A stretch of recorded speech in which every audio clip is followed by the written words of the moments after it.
Hi there YouTube, I know what you're thinking. This horse has been beaten to death 1,000 times on this platform. But since you're here, you're probably still looking for the design to copy, so this might be the one for you.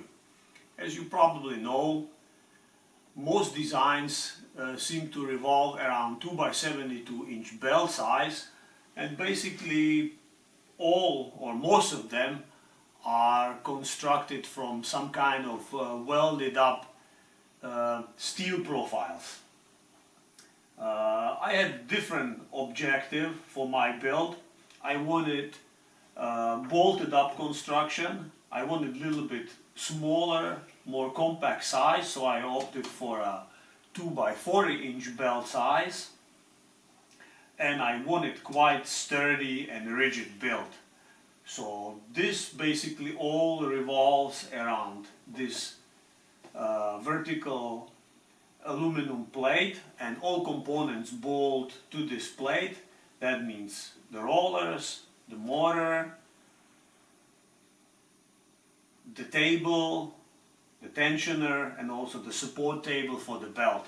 I used washing machine motor, which was quite cheap and it's quite powerful. It has 1.4 kilowatts.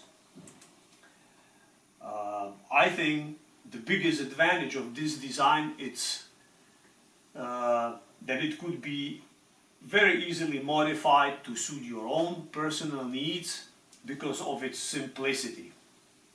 As you can see, I also added this brace here on the other side of rollers, but you can easily skip this one if exchange of the belt is your priority, because with this one it takes a couple of minutes to unbolt this to exchange the belt.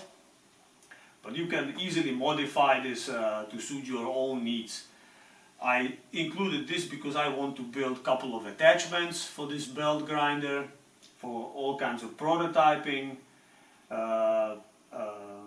also for some machining of parts for model engines. So if you want to see that, maybe consider subscribing. I also included GrabCAD 3D modeling in the description. I don't expect anybody to build exact copy of this one, but it might serve as an inspiration for your own build. I thank you all for watching, and I'll see you next time.